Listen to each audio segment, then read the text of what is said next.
Cake tray ఉంటుంది కదా, so దానికి కొంచెం ఆయిల్ యాడ్ చేసుకొని మంచిగా ఇలా అప్లై చేసి పెట్టుకోండి. ఇలా ఎందుకుందంటే నేను ఫస్ట్ పిజ్జా దీంట్లోనే చేశాను, అందుకనేసి మళ్ళీ అది తీసేసిన తర్వాత ఇంకా కొంచెం ఆయిల్ వేసి సో ఇలా ఎడ్జెస్కి కూడా మొత్తం ఇలా పెట్టేశాను అనమాట.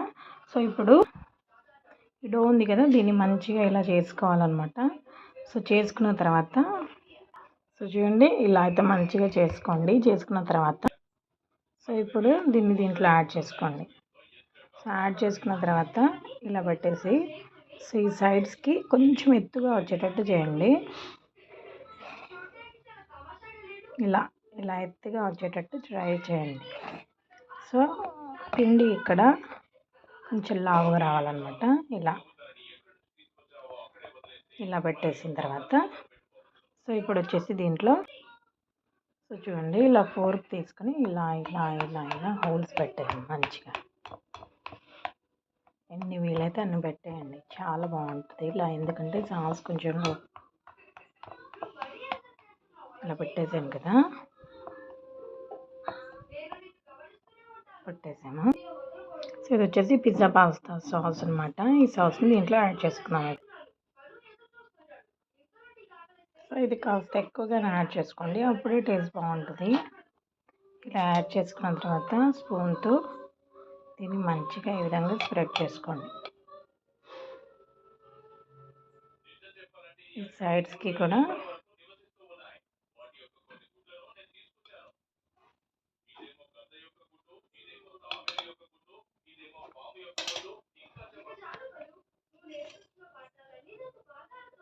సో ఇప్పుడు ఆనియన్స్ యాడ్ చేసుకోండి.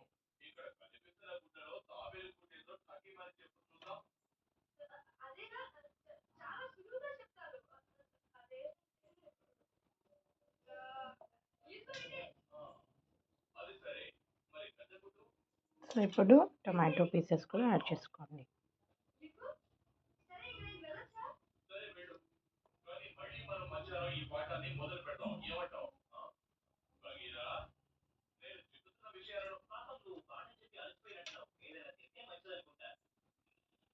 ఇలా యాడ్ చేసుకోండి. ఇప్పుడు ఈ చీజ్ తీసుకోవాలన్నమాట. సో చూడండి ఈ చీజ్ని మనకి ఎంత కావాలంటే అంత పైనుంచి ఈ విధంగా యాడ్ చేసుకోండి.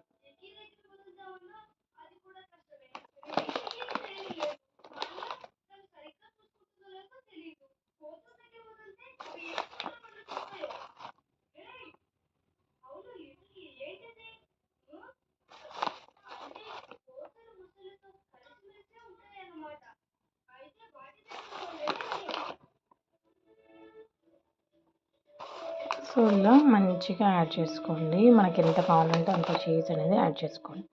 ఇలా యాడ్ చేసుకున్నాం కదా అంతా. సో ఇలా 10 రూపీస్ ప్యాక్ కూడా దొరుకుతుంది అనమాట మనకి. సో ఆరిగానోది. సో ఆ స్పైసెస్ మొత్తం ఇలా యాడ్ చేసుకోండి.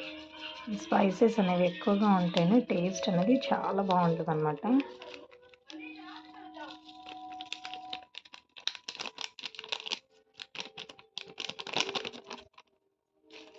ఇలా యాడ్ చేసుకున్నాం కదా, కాస్త ఆయిల్ ఉంది కదా, సో ఆయిల్ని ఇలా బ్రష్కి తీసుకొని ఈ సైడ్స్ అయితే ఉన్నాయి కదా, ఈ సైడ్స్కి ఇలా పెట్టేయండి.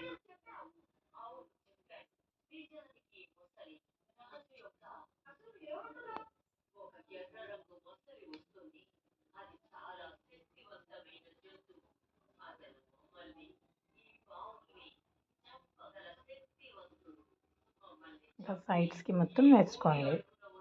ఇప్పుడు ముందుగా ఈ విధంగా ప్రీ హీట్ చేసుకోవాలన్నమాట బౌల్ని. తర్వాత ఈ ప్యాన్ని దీంట్లో పెట్టేసేయాలి. పెట్టేసి దీన్ని మీడియం ఫ్లేమ్లో పెట్టేసుకోవాలన్నమాట. పెట్టేసి పైనుంచి లిడ్ అనేది క్లోజ్ చేసేసి ఒక 40 మినిట్స్ పెట్టేసి ఇది కుక్ అయిపోతుంది.